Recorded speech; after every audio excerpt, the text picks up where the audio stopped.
Okay, welcome everybody who can join us this evening. I'm so glad you could come and join us for a little Ayurveda love. And this is Ayurveda for Spring. I'm going to share some slides with you. Can everybody see that okay? Should say Ayurveda for Spring across the screen. Can I get some nods or some chats? Yeah, you can see the slides, Amanda? You're the only one I can see for now. Yes, I can. Wonderful, thank you. All right, I'm seeing some chats. Okay, so if anyone who's just joining, there should be a chat button there somewhere on your screen. If you've never been in Zoom before, you're welcome to ask questions along the way. You're welcome to speak up if you like. You can keep yourself muted. That's best just in case you have things going on in the background so that everybody can hear me clearly. I am going to record this to offer the recording out to those who couldn't attend live. And yeah, I think that's all I have to say about that. So I'm going to go ahead and get into this evening's content. So welcome, this is Ayurveda for Spring. I'm going to give you some tools today for cleansing and healing your body in this season. And this applies to every spring. In Ayurveda, spring is kapha season, and spring has a lot of qualities of being wet and heavy and stagnant, and so that's the qualities of kapha, one of the Ayurvedic doshas. If you're joining us for the first time, you might want to hop over to my website, thehabit.net, and find the dosha quiz that's on there so that you know a little bit more about what I'm talking about. But basically, my dog's eating all the garbage. Basically, kapha, the qualities of spring, and this heaviness and wetness and kind of damp feeling can show up outside our bodies, and it also shows up inside our bodies. This is why we get seasonal allergies. This is why we tend to feel really heavy and sluggish sometimes in the spring. And this is why we tend to be a little bit more susceptible to viruses and disease in the spring, a little bit more susceptible to especially what's going on right now. So I want to give you some tools for that. Okay, so for tonight, our topics, I've got my slides on a separate screen, so I'm kind of looking over here. Our topics are going to be, first of all, I like to go through a 3-step process to preparing for spring. Spring is the new year of nature, right? The new year doesn't occur in nature in the dead of winter on the 1st of January. Everyone is still hibernating. The plants are doing nothing 1st of January. It is with the spring equinox that everything starts to wake up, and then there's new growth coming. And so we really want to take advantage of this time. And this is where we can really plant the seeds for who we want to become next, how we want to feel in the year to come. I don't know about you, but I find it very hard to stick to those New Year's resolutions. In January, I'm not going for a jog. I'm not starting any in-depth exercise routine, but I definitely will do that in the spring around this time.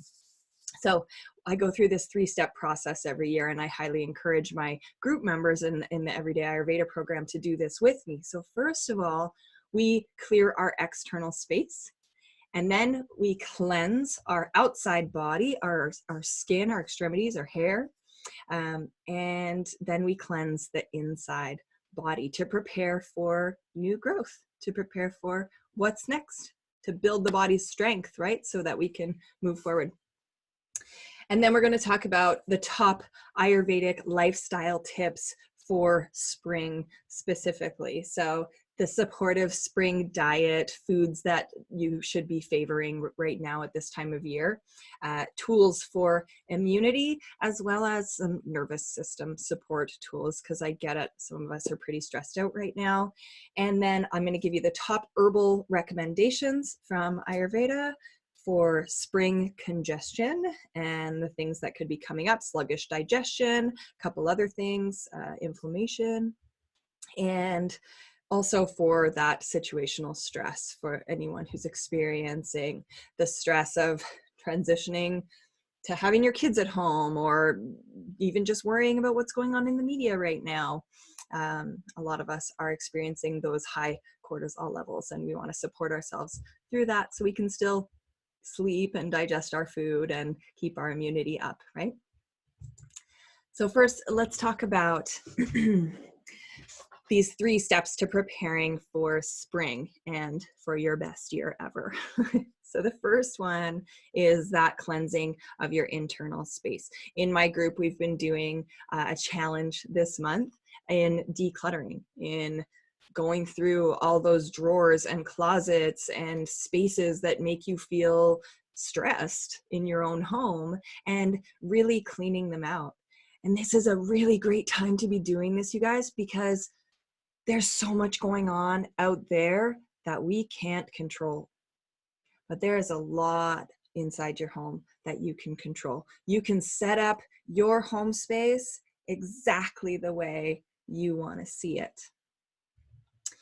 A lot of the time when I do decluttering, when I talk to people about decluttering, it feels like this heavy goal. But we do it in a group. We try to do this as a challenge to make it feel fun, to make it feel lightening, because at the end of the day, decluttering isn't the goal. Decluttering is the thing that we do so that we can go ahead and achieve our goals. I don't know about you, but if I walk into my house and there's a bunch of stuff all over the floors and all over the countertops, then I'm not gonna, go upstairs and do a quick workout video. I'm gonna stay downstairs and be putting around, tidying up after everyone all the time. So it's very important to, create a few spaces in your home where you just feel really good about all the time, so that you can get that mental space that you need in order to think about what's actually important in your life, what you actually want for your life.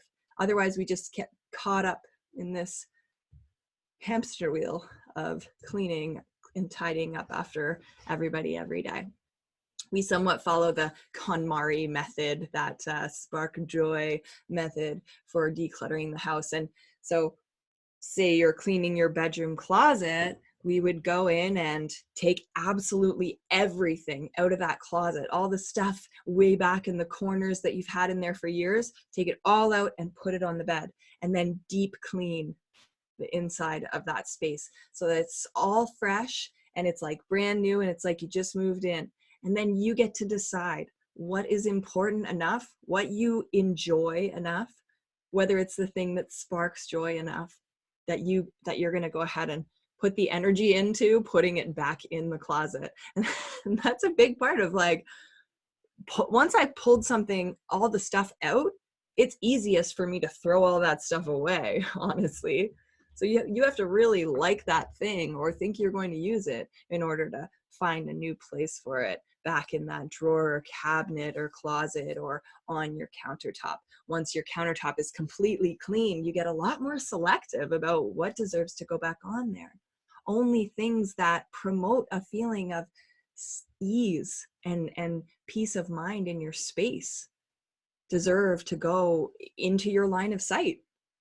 And I know, a lot of us are parents, a lot of us have spouses who don't hold the same priorities about keeping our houses clean. And totally, some of the spaces in our houses, we don't have that much control over. And it can be frustrating when other people are making the mess. So something that I always recommend first is that you make your bedroom that Zen space. You adopt the habit of making your bed every single morning when you get up. That you adopt a habit of, no matter what, before you lay down at night, you put your clothes away so that you wake up to a clean space. You make your bed so that when you leave the chaos in the kitchen or the living room or the kids' playroom or whatever, and you retreat to your bedroom at night, you get to exhale. Okay? Ayurveda is all about how we live, how we experience our lives in relation to nature, in relation to our environment, and creating like a healthy relationship. So we look at all the facets of a human's well-being in order to create a sense of well-being. And it easily starts with where we are in our environment. So if you have the time and space, which many of us do right now, and you can also really help your kids create new habits right now of, decluttering a space, helping them go through and see what it feels like to release the things that we no longer use. It's such a good foundational skill to give your kids. All right. So the second step to preparing for spring, and this is a good thing to add onto the tail end of your external decluttering process, is cleansing the outside body, cleansing your skin, taking a look and assessing how many toxins are getting into your system. This is a picture of me and my daughter, Ivy. We're doing a little food-based face mask. So this is turmeric, honey, oatmeal, and I think we had a little bit of almond milk in there as well. And you just spread it on as a paste and wear it until it dries out. And so with the honey and the oatmeal, they are very soothing to the skin and cooling. And then the turmeric is anti-inflammatory. So it's really nice if you have redness in your skin right now. It's a really nice soothing, calming, anti-inflammatory mask to make yourself. So as you're going through this decluttering process, and what a great time, especially if you're not working right now, to go through your makeup drawers, your skincare products, your shampoos, etc., and take a look at what the ingredients are in these products. If we are experiencing excess stress, excess weight, issues of all kinds, inflammation, lethargy, sleep issues. This could be more than just your lifestyle. It could be more than just your diet. There are a lot of environmental toxins coming our way right now. And a lot of that is linked to what we're doing in our daily skincare and hair care routines. So as you can see, like, the average number of chemicals in your shampoo is 15. The average number of chemicals in hairspray is 11, 32 in deodorant. The most worrying one being that aluminum, and the side effects are hormone disruption, organ irritation. In blush, 16, foundation, 24, perfume, 250. As you can see, all the pink words here are linked to cancer. All the blue words could affect your fetus if you are looking forward to conceiving anytime soon. It's just a question to ask yourself, like, why bother? Why bother with that? We're really stepping into an age, I was talking to my grandmother recently about when she was my age. She's almost 90. When she was my age, she wouldn't have been caught dead leaving the house without her hair done, in curlers overnight and then, out of the curlers in the morning. She wouldn't have been caught dead out in public without a skirt, or in pants. They always had to dress properly with the full makeup. And we don't have to do that anymore. You can go out with your mom bun, no judgment. I so respect when people can just show up with their fresh, plain faces. And if you feel like you need a bit of a skin detox because you've been wearing makeup for so long, this is a great time to do it. So it's just something to try. I know lots of people love makeup. Honestly, I love it too, but you can look into the ingredients, and then you can find healthier versions of the same thing. So I got a couple of resources together. If you have a pen and paper, you might want to write this down. You should check out the documentary Toxic Beauty. There's a couple ways you can purchase it to watch it, but if you go to the CBC website, if you just Google Toxic Beauty CBC, you can go and watch that documentary for free. Highly recommend watching it with your young daughters or like pre-teenagers as well, because I know there's a lot of peer pressure to wear a lot of makeup right now as well. You can go ahead and assess the health of your products that are in your home by going to the Environmental Working Group Skin Deep database. That's ewg.org/skin deep. And what a cool place to be. Over 60,000 products they have researched, and they give you a full breakdown of the ingredients in that product and how toxic they are from a 0 to 10. And I don't remember if 0 is the worst or 10 is the worst, but it's like red or yellow or green, and red is obviously, you want to stay away from that. So you can look into the healthier versions of things as well as the more toxic stuff, and then choose what you're going to keep and what maybe it's time to let go of. And you can try creating your own home skincare routine or doing a bit of a skin detox with the help of some home-based skincare items. I found this website, Little Green Dot, and she's got a fresh start challenge. It's 5 days. It's free. You get a little recipe book for, you know, the masks and skin cleanser. And I think she does like a couple of face oils and stuff. So that's littlegreendot.com/fresh start. So it is a fun thing to do. It's a fun thing to do with your kids as well. And why not just give your face a little bit of a refreshing? If you guys have questions along the way, you're more than welcome to hop into the chat. I'm going to move forward to the third step of preparing for spring. So we've cleansed our, oh, we have a question here. Hold on a second. Little Green Dot has a nice Instagram too. Oh, nice. Okay, I'm going to follow that. So we've cleansed our external environment. We've gone through our skincare routines and are giving ourselves and external selves a bit of a break.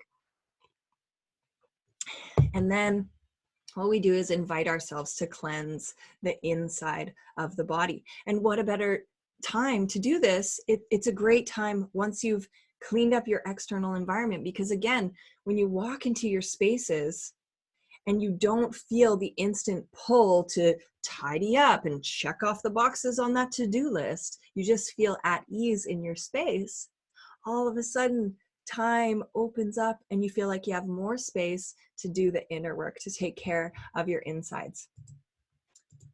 So, whoa, where am I going? All right, so in Ayurveda, we learn about Alma.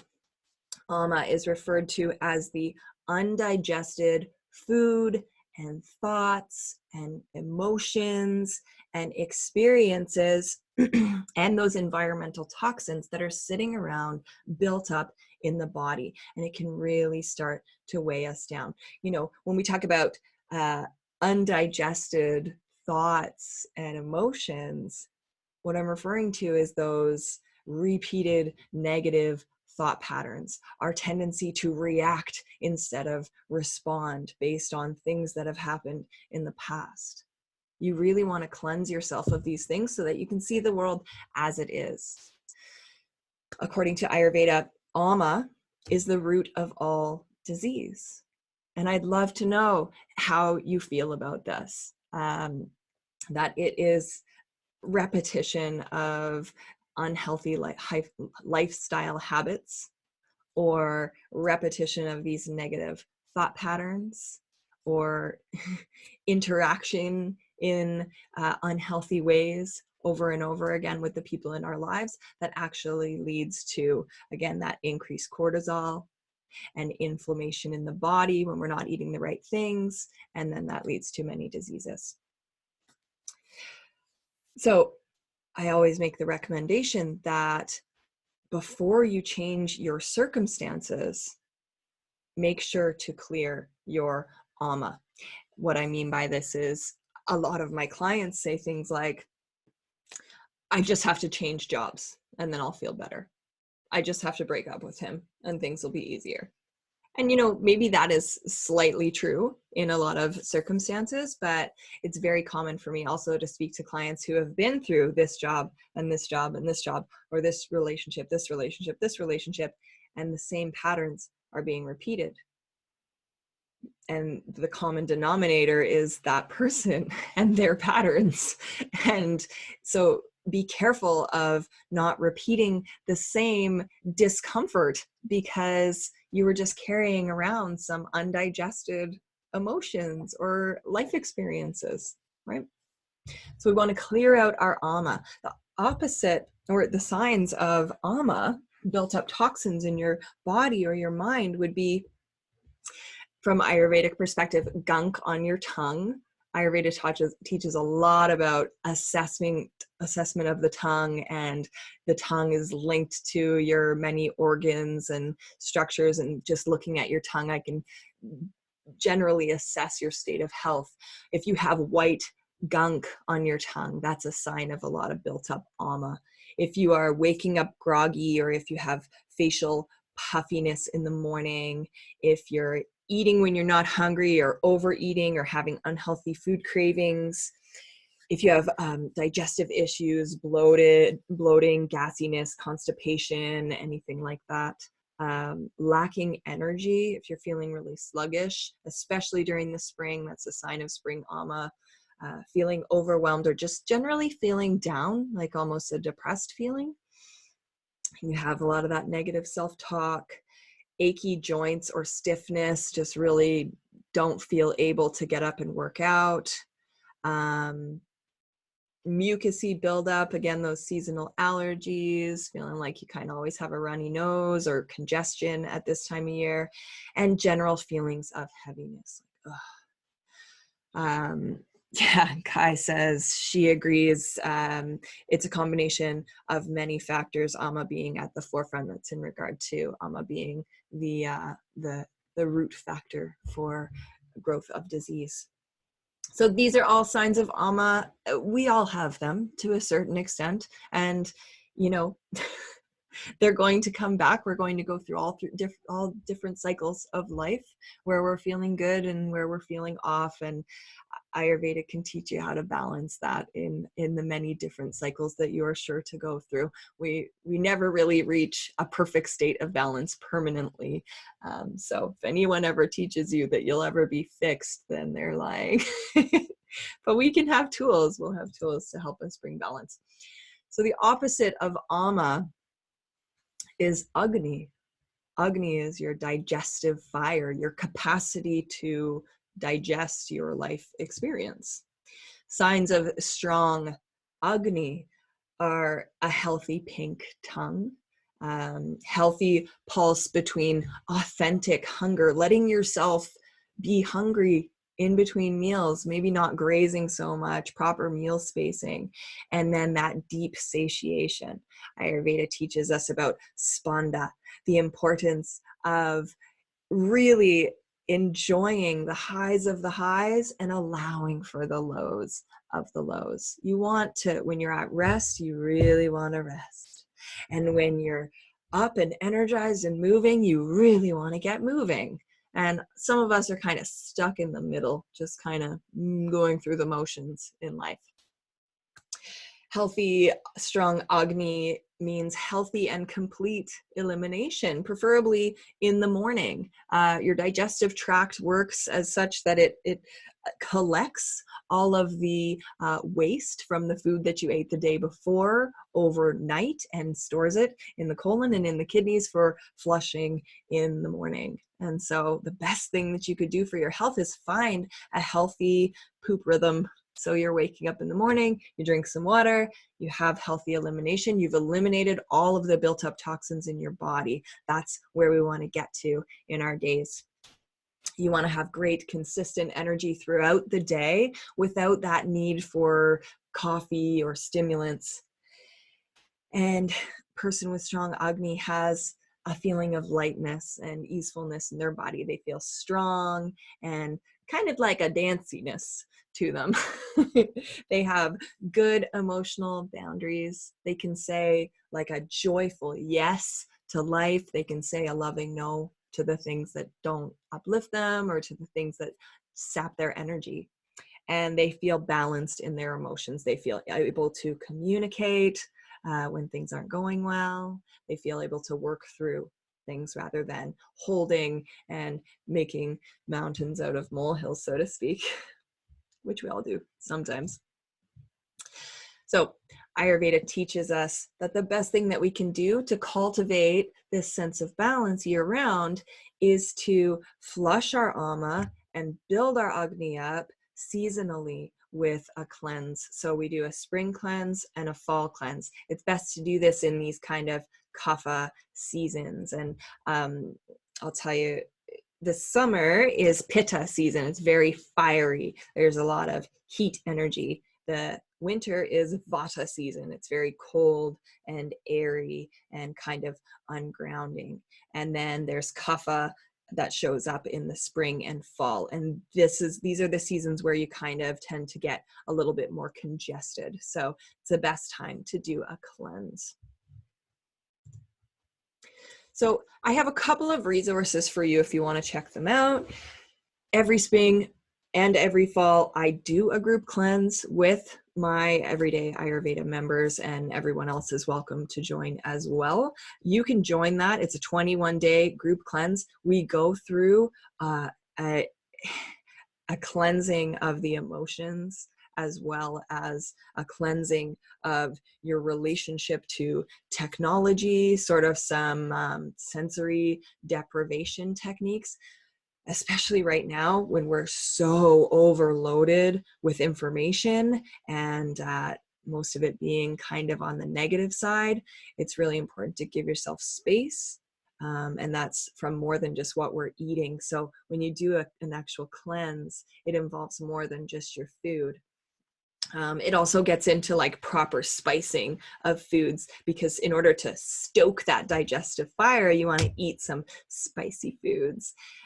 So that'll teach you all about that. That's at thehabit.net/detox. You could also, if you want to just do like a little home reset, I've got a blog with recipes on a 72-hour juice cleanse. So that goes through, one day is like a sugar detox juice, and then the next day is a colon cleanser, and the next day is a kidney flush. So that's sort of your 3-step process to making sure your digestive system is working properly. Oh, thanks, Amanda. Habit Cleanse is amazing. If you haven't done one, do it. I agree. I've been doing it for 4 years now, and it just provides such an awesome reset a couple times a year, because we tend to stray out of balance. So go ahead and check out that blog at thehabit.net/blog/juice-cleanse. Some good recipes in there. All right, so let's get into some Ayurvedic lifestyle tips for spring. So first of all, let's talk about the spring diet and foods that you want to favor in the springtime. Often when you get a list of foods from an Ayurvedic practitioner or a naturopath or Chinese medicine doctor, like it looks like this. It's a very long list, and I have a lot of trouble with these lists for some reason. Like it's hard for me to then make all my meals like based on this. So I really just wanted to highlight for you a few of the things that are really good for you right now. So apples are excellent for the digestive tract. They're high in fiber, they're high in pectin. The best thing that you can do right now is start eating stewed apples for breakfast. So you just cut up an apple, leave the skin on, and you put it into a saucepan. You can put in a little bit of ghee, which I'll talk about in a second, or some coconut oil, and just cook the apples until they are shiny. And then this is supposed to be the best time to eat some stewed apples, and it just really cleanses it. It's almost like an exfoliant to your digestive walls, and so it's a really good detoxifier. If you could even do an apple mono diet for a day, I would say definitely go ahead and do that. Eat apples until you get diarrhea, and then you're good. For seeds, pumpkin seeds and sunflower seeds, especially for women, these are really good for healthy hormone production in the spring and year round. So you want to go ahead and I almost treat those like part of my apothecary, part of my herbal routine. I have them in a beautiful little jar on my counter, and with like a little like medicinal recommendations, like 1 tablespoon a day. And I just like, take it like it's my medicine. But these things pack a powerful punch, just like sprouts. The seed contains so much potential energy. And when you're growing sprouts and eating them, sprouts are said to have 300 times more energy than the grown plant. So this is a really great thing to be taking in the spring after, we've technically not had access to a lot of really energizing foods. That's not necessarily the case anymore, but even when something has traveled very far to get to you, if we're eating foods out of Mexico and California and whatnot, it doesn't have a ton as much nutritional value as it would if you were eating it seasonally. We really want to focus on seasonal eating.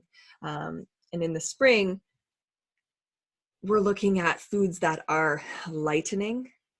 Through the winter, you want to eat more dense, heavy, wet, warm foods. And in the spring, it's more lightening, foods that are pungent and bitter and astringent, really wake the body up. Let us know that it's spring and it's time to get moving. Beets and beet greens. Beets are a wonderful liver cleanser. So your liver has been kind of dealing with more fat over the winter. We sometimes put on a little bit of extra weight over the winter. You might have been eating a bit, like drinking a bit more alcohol, eating a bit more heavy foods. And so you want to give your liver a hand in flushing out some of that buildup. And so eating beets is a great thing to do. And then those dark greens, the dandelion greens, the chard, the kale, the spinach, these things all like slough, again, like exfoliate the intestinal wall and have a lot of good fiber in them to help flush the system clean.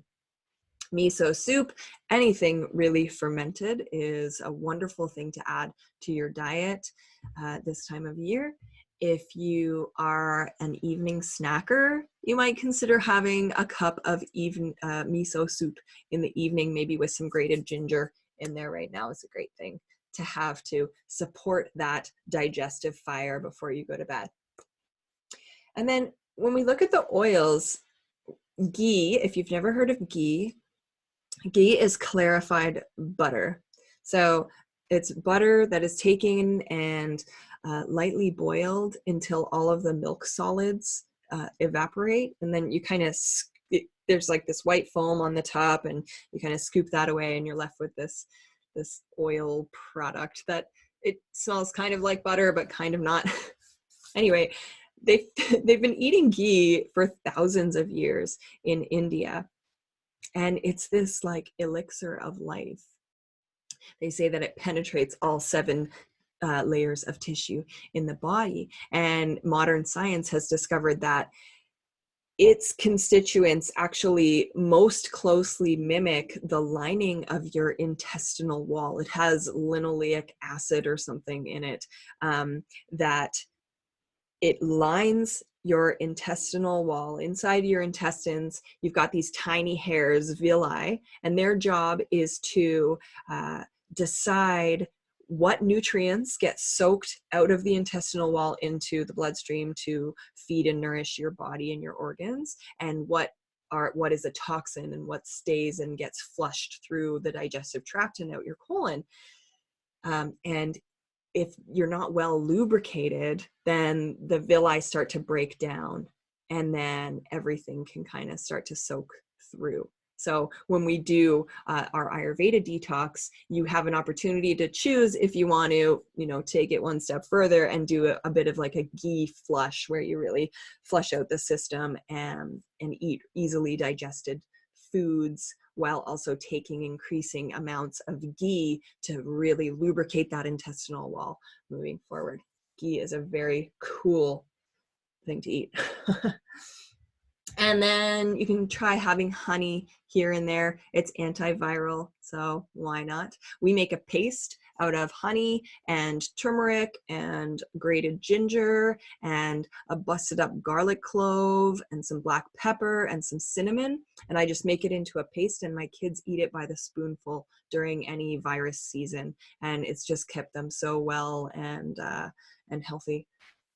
It's been great. And then you want to eat all the spices. Again, eating spice, it triggers your digestive capacity. So what it's doing is it's triggering release of hydrochloric acid inside your stomach to help break down food.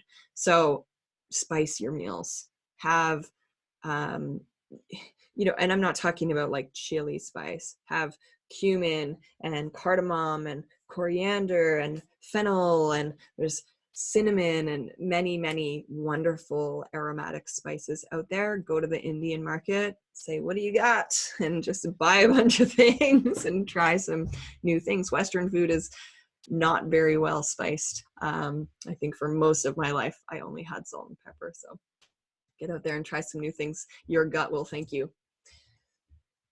All right, so I'm going to take a sip of water. Any questions on the dietary recommendations?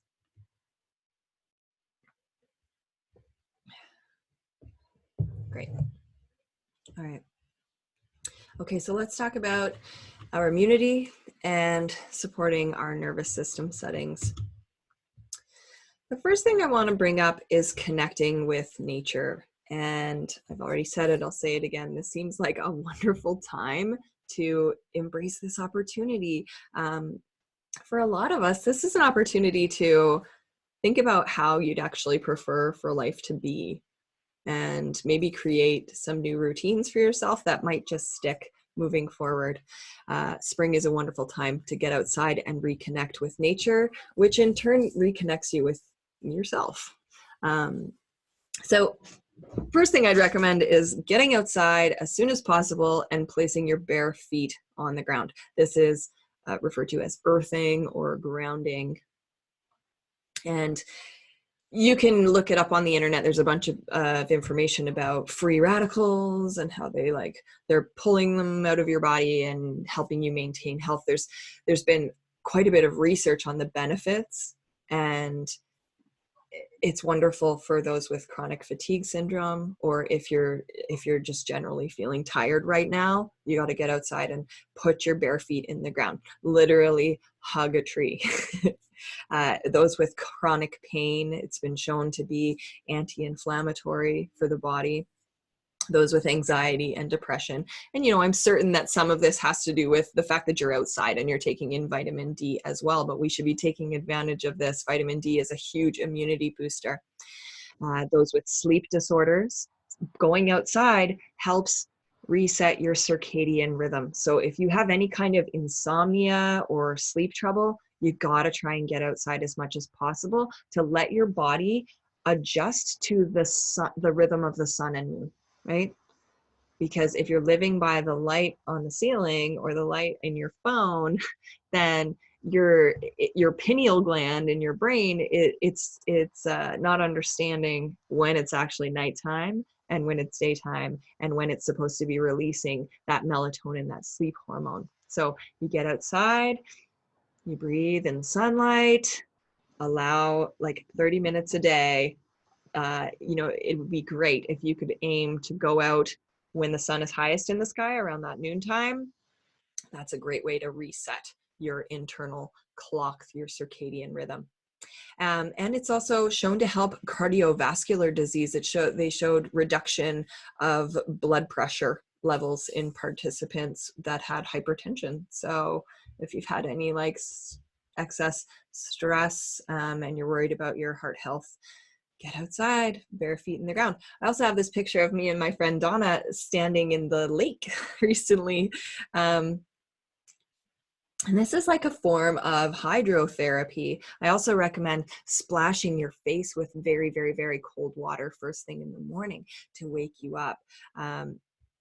I was reading an article from Psychology Today, and they said that applying water of different temperatures to our skin can really change our whole physiology as well as our mood. When humans take a cold swim, once we're over the initial shock of the cold, it's very invigorating. And this is because the wet and cold causes the body to restrict our vessels, making blood move from the surface of the body down into the core as a mean to conserve our heat. And not only does this conserve our heat, but it reflexively, it bathes the brain and our vital organs in fresh blood. So when we go like tighten up everything because of that shock, it sends this wash of fresh blood over our brain and vital organs. And then we can think more clearly, then we have more energy. It brings oxygen to the brain and to the vessels. So, like, how cool is science? So just get outside, put your feet in the lake if you can.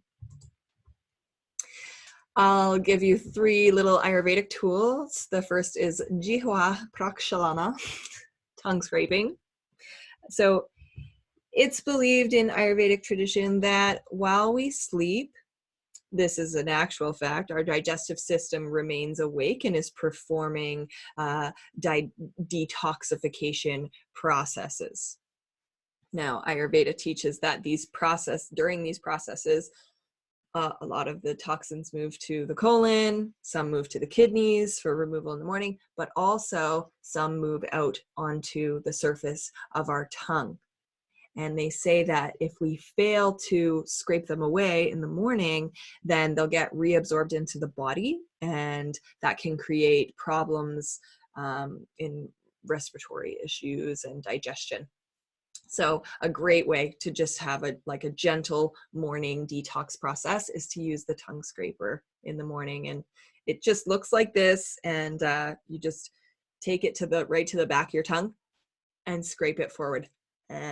Like 10 times, and try like tapping it on the side of the sink and seeing what is happening in your sink. It's disgusting. Like, it's yellow sometimes it's really thick. Everyone that I recommend this to, which is all of my clients, they always come back and say, oh yeah, no, I never want to not do that because of all the things that I saw on my tongue in the morning. So if you don't have a tongue scraper, you can order one on Amazon, very easy. You can use a spoon if you don't have one and you want to try it and see what comes off. Check it out. So the next thing is Garshana, which is dry brushing.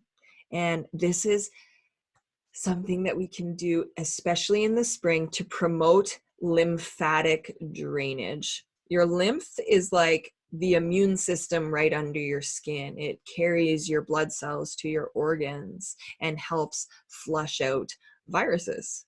So we don't want to have a stagnant lymphatic system. And it's very easy to do lymphatic massage. Your lymph is just underneath your skin. So we do a full lymphatic massage workshop as part of the detox, but starting with dry brushing is an excellent way to wake up the body, make sure that your circulation is pumping through your days first thing in the morning. And anyone who has those signs of Alma, fatigue, sluggishness, mental dullness, if you have constipation, if you have a taxed immune system, this is a great thing to implement. Amanda says, do you scrape your tongue before drinking morning water? You know, I don't actually. And there's multiple schools of thought on whether you should drink water first or whether you should scrape your tongue first. Amanda is in our Everyday Ayurveda group for those who are not, and we talk about the practice of Ushapan, which is right upon waking, chugging a liter of water to stimulate that downward flow of built up toxins so that you can have a healthy poop in the morning. So my thoughts on that is you do the thing that makes it easiest to do both. So for me, putting my water right beside my bed and chugging it right when I wake up is the easiest thing, so that I'll remember to drink my water. Because once I get into the bathroom and start the tongue scraping, also I want to brush my teeth right after I scrape my tongue. And so I don't want to chug my water after I've just brushed my teeth, because then it feels minty and then it's hard to drink it. So, but whatever feels easiest for you. So the third little Ayurvedic tool is Nasya, which is oiling of the nasal passages. So oiling your nasal passages is just a wonderful immune boosting, such an easy thing to implement. You just go and get a little dropper bottle, like a 10 ml dropper bottle. You can fill it with sesame oil, avocado oil, olive oil, if that's what you have on hand. Try and make it organic, cold pressed if possible.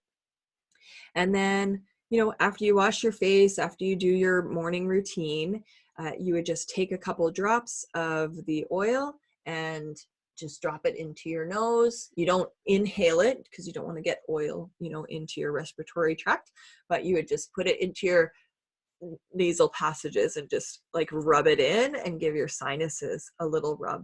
And this is such a great protector. When we're all dried up in our nasal passages, you're just inviting viruses in, really. So it's kind of like that intestinal wall. When your nose is well lubricated, then it's easier to help block viruses from getting into the system.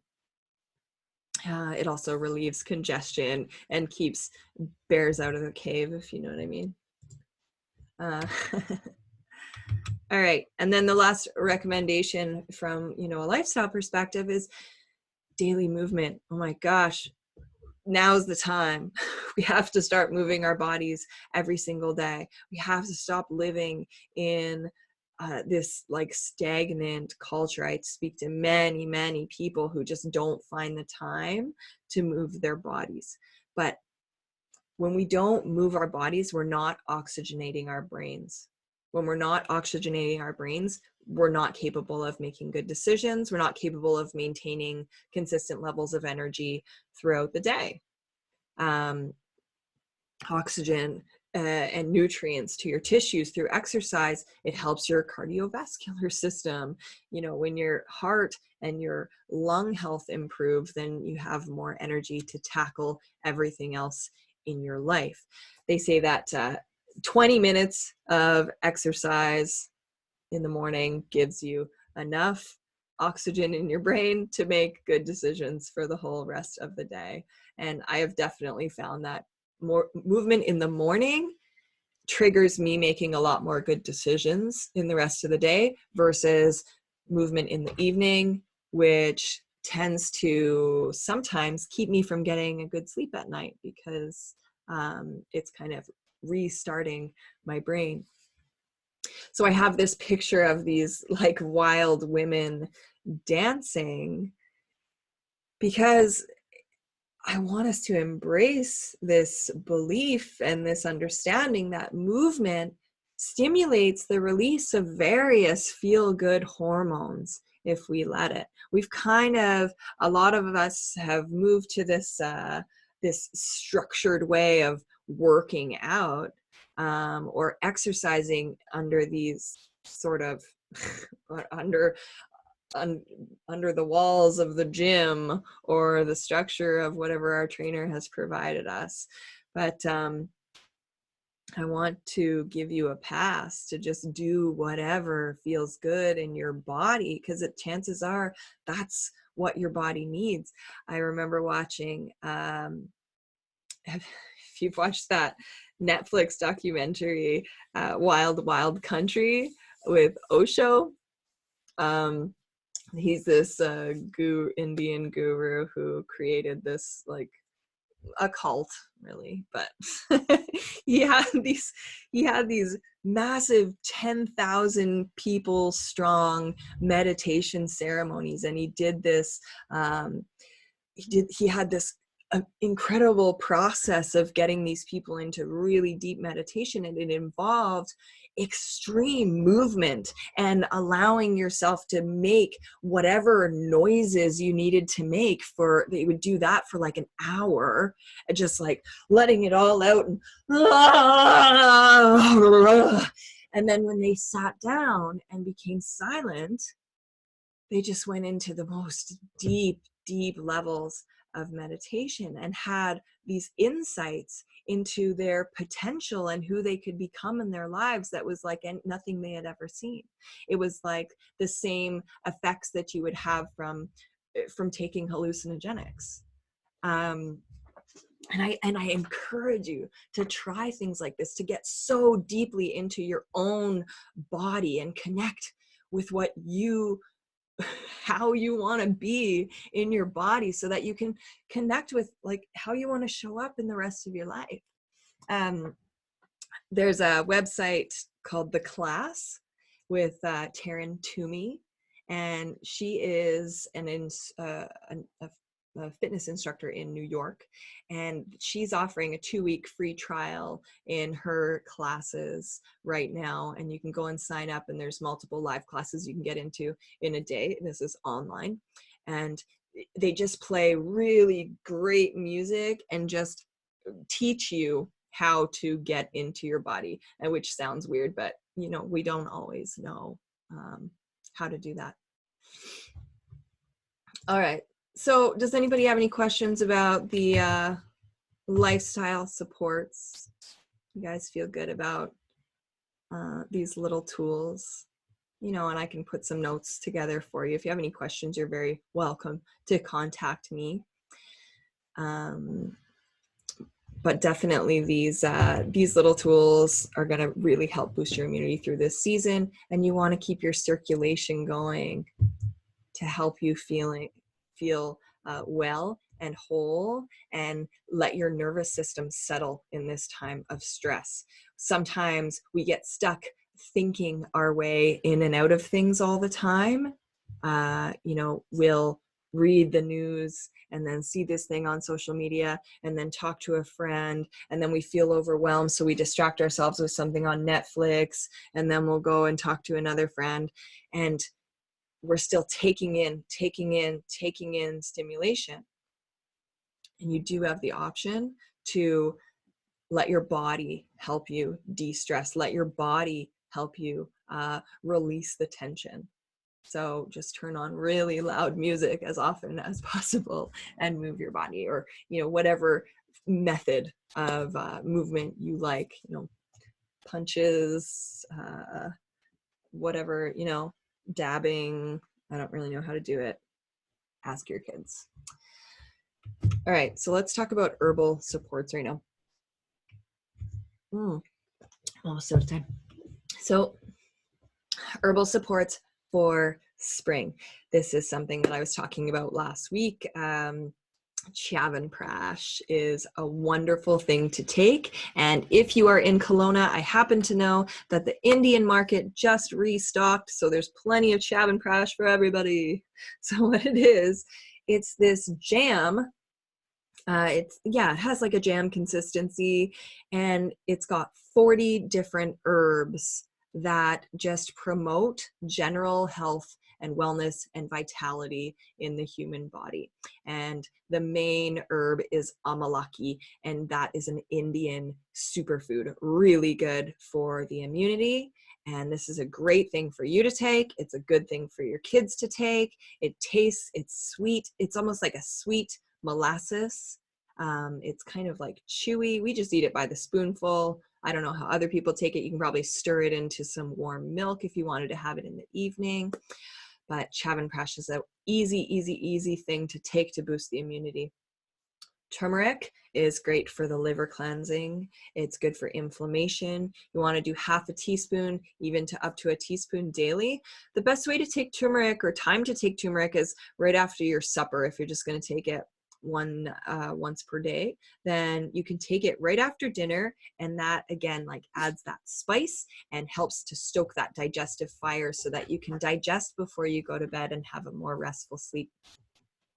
Triphala is a wonderful combination of 3 herbs that are really good digestive supports. So you would take a triphala tea, you just stir some into hot water, chug it down. Some people don't like the flavor. You can also get it in capsules.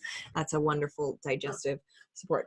And also for digestion and as well as immunity boosting is ginger. So fresh sliced ginger in the tea, as a tea in the evening, or even sliced ginger before a meal really stimulates that release of hydrochloric acid for healthy digestion. And because we are where we're at in society, I wanted to bring up a couple of herbal supports for your stress levels as well. So a wonderful thing that you can try taking if you don't is Tulsi, holy basil. This is a really nice tasting herb. It's great to take as a tea, and you can add a little bit of honey, get that antiviral support, and just have that to support release of excess thought and to give you a restful sleep. It's a very zen herb to take, and it's good. It's good for sleep. The other is ashwagandha, which is an immense adrenal support. You guys, anyone who's experiencing a sense of overwhelm, a sense of exhaustion, feeling like you're just not getting through your days, you need to get some ashwagandha into your body right now. On my website, I sell a coffee mix that actually has ashwagandha in it because it's easy to forget to take your supplements. And so I wanted to put it into the thing that nobody ever forgets to take, which is their coffee. So you can get it there. You can get it from Nature's Fair or from any health food store. They sell it in tinctures and powders in pill form. Ayurveda teaches that because there's 6 stages of digestion, the first one is taste. It's best if you actually taste your herbs. So I don't generally recommend that people take too many capsules, but whatever helps you, take it. You should definitely take ashwagandha if you're overwhelmed or feeling exhausted. We need to support our adrenals, especially as women, because right now we have this lovely flow of estrogen in our monthly cycle that brings us all these powerful, good feelings. But as we reach menopause, we are no longer going to be producing estrogen, and then we will only rely on our adrenals for energy. So you have to support your adrenals. And then the last thing I'll recommend you take is shatavari. Shatavari is in the asparagus family, and it is a wonderful anxiety support. It's a nervous system sedative, and it's also a hormone regulator. So if you have anything whack happening with your periods, if you have extreme PMS or anything like that, you definitely want to take shatavari root. You can find shatavari in my matcha tea blend on my website. You can find shatavari, again, probably at Nature's Fair or Amazon or wherever you buy your health products. But those are the 3 that I would most recommend for this time of year. Take your Tulsi at night, take your ashwagandha first thing in the morning, take your shatavari, maybe mid-morning or in the afternoon. And I think that's all there is. Does anybody have any questions?